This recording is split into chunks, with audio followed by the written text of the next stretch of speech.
Merhaba arkadaşlar. Haftanın ortasına geldik. Ben de kısaca bir haftayı hem de günü özetlemek istiyorum. Bugün yurt içi piyasalar sakindi. Veri akışının da sakin olduğunu görüyoruz. Diğer taraftan Asya piyasalarının kapalı olması sebebiyle de çok fazla bir gelişme yoktu. Bugün sadece Sayın Bakan Berat Albayrak'ın açıklamaları vardı. Hem ekonomiyle ilgili hem de bankacılık sektörüyle ilgili açıklamaları bulunuyordu Sayın Berat Albayrak'ın. Bundan sonraki dönemde büyümenin daha da hedeflerin gerçekleştirebileceğini, enflasyonla mücadele kapsamında hatırlayacak olursanız Ocak ayı enflasyonunda gıda sektöründeki fiyatların yukarı yönlü gelmesinin etkisi enflasyona yansımıştı. Bununla ilgili çalışma yapılacağından bahsetti.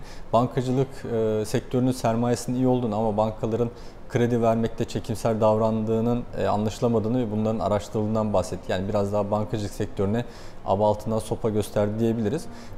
Bugün Borsa İstanbul 101.500 ve 103.000 bandı arasında hareket etti. İki noktada hem destek hem de direnç olarak çalışıyor. Piyasanın 106.000'lerin üstüne çıkması için yeni hedeflere ihtiyaç olduğunu düşünüyorum ben.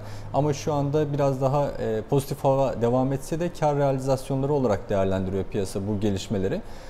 Bu yüzden de aşağıda yine 101.500 ve 100.000 noktası psikolojik destek olarak çalışmaya devam ederken yukarı yönlü hareketlerde 103.000, 104.000 ve 106.500 noktalarını takip edeceğiz. Bir diğer gelişme de bugün bizim saatimize göre sabah saatlerinde, gece yarısı ya da ABD Başkanı Trump'ın konuşması vardı. Ulusal sesleniş konuşması vardı. Benim beklentim açıkçası biraz daha sert konuşmanın olmasıydı ama Trump'ın bu yönde değil de biraz daha iyimser, biraz daha uyumlu konuştuğunu gördük.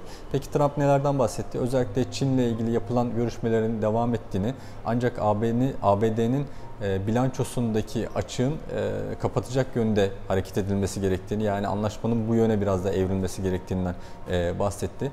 Diğer taraftan Kuzey Kore lideriyle 28 Şubat'ta bir görüşmenin olacağını söyledik ki geçtiğimiz yıl Kuzey Kore lideriyle çok fazla çekişmişti. Bu dönemde biraz daha unuttuk onu. Trump da bize bunu hatırlatmış oldu. Meksika duvarı ile ilgili çok böyle sert konuşmadı, daha yumuşak konuştu. Demokratlara bir teklifte bulunulduğundan bahsetti ve en son olarak da Suriye ile ilgili gelişmeden, yani Suriye'de bulunan askerlerin artık evlerine dönmesini yineledi.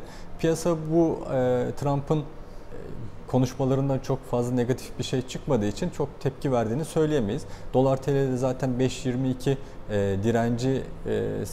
direncine yakın hareket ediyor. Direncin geçilmesiyle beraber 5.27 ve 5.31 noktalarını takip edeceğiz. Ancak geri çekilmelerde dolardan kaynaklanan bir negatiflik olması durumunda da aşağıda bugün ve birkaç gün önce de yeni oluşan 5.19.50 bir destek noktamız var. Aşağısında da 5.15 noktasını takip edeceğiz.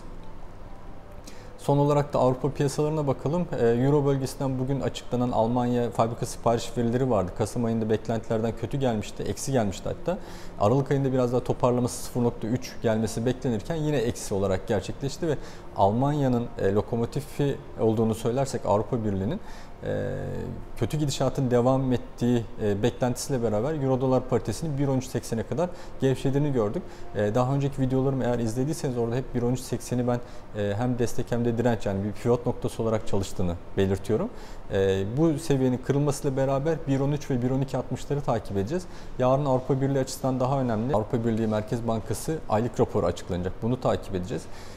O yüzden biraz daha yarın hem Avrupa'dan gelecek olan veriler açısından da önemli. Yukarı yönlü hareketlerde 1.14.50, 1.14.80 bu noktalara yaklaştıkça satış fırsatı olarak değerlendirebiliriz. Yarın görüşmek üzere.